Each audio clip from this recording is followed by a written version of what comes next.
நாகப்பட்டினம் எம்பியும் இந்திய கம்யூனிஸ்ட் கட்சி தேசிய குழு உறுப்பினருமான செல்வராஜ் மறைவிற்கு தமிழக முதலமைச்சர் ஆழ்ந்த இரங்கலை தெரிவித்திருக்கிறார். இதுகுறித்தான கூடுதல் விவரங்களுடன் எமது செய்தியாளர் ஷெலினா இணைப்பில் இருக்கிறார். வணக்கம் ஷெலினா. தமிழக முதலமைச்சர் இரங்கல் செய்தியில் என்ன குறிப்பிட்டிருக்கிறார்? விவரங்களை பகிர்ந்துக்கோங்க. இந்திய கம்யூனிஸ்ட் கட்சியின் மாநில நிர்வாக குழு உறுப்பினரும் நாகப்பட்டின நாடாளுமன்ற உறுப்பினருமான செல்வராஜ் இன்று அதிகாலை 2:40 மணி அளவில் சென்னையில் உள்ள தனியார் மருத்துவமனையில் காலமானார்.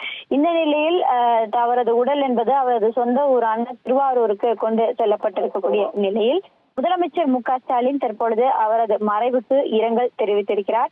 நாகப்பட்டினம் மக்களவை தொகுதியின் நாடாளுமன்ற உறுப்பினரும் இந்திய கம்யூனிஸ்ட் கட்சியின் மாநில குழு உறுப்பினருமான செல்வராஜ் அவரது மறைவு என்பது மிகவும் வேதனை அடைந்து இருப்பதாகவும் 1975ஆம் ஆண்டு இந்திய கம்யூனிஸ்ட் கட்சியில் இணைந்த செல்வராஜ் அவர் தொடர்ச்சியாகவே அரை நூற்றாண்டு காலம் பொது உடைமை இயக்கத்தில் தன்னை முழுமையாக ஒப்படைத்துக் கொண்டு செயல்பட்டு வந்ததாகவும் அவர் 4 முறை நாகை மக்களவை தொகுதியில் நாடாளுமன்ற உறுப்பினர்களால் மக்களால் தேர்ந்தெடுக்கப்பட்டு சிறப்பாக பணியாற்றியதாகவும் டெல்டா மாவட்ட ரயில்வே திட்டங்கள் வேண்டும் எனவும் அதே போல அப்பகுதி வேளாண் பெருங்குடி மக்களின் உரிமைக்காகவும் பல போராட்டங்களை அவர் முன்னெடுத்திருப்பதாகவும் என் மீது கொள்கை ரீதியாகவும் தனிப்பட்ட முறையிலும் இருவரும் டெல்டாக்காரர்கள் என்ற வகையிலும் மிகுந்த பாசமும் அதே போல நன்மதிப்பும் கொண்டவராக இருந்தவர் எனவும் கடந்த ஆகஸ்ட் மாதம்தான் அவர் செல்வராஜ் குறிப்பாக இல்ல திருமண விழாவில் பங்கேற்று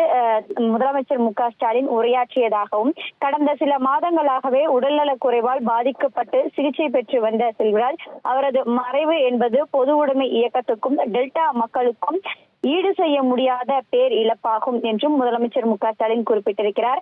அவரை இழந்து வாடும் குடும்பத்தினருக்கும் இந்திய கம்யூனிஸ்ட் கட்சி தோழர்களுக்கும் நாகை தொகுதி மக்களுக்கும் எனது ஆழ்ந்த இரங்கலையும் ஆறுதலையும் தெரிவித்துக் கொள்வதாக முதலமைச்சர் மு.க.ஸ்டாலின் தற்பொழுது அவரது அறிக்கையின் மூலமாக தெரிவித்திருக்கிறார். தகவல்களுக்கு நன்றி ஷெலினா.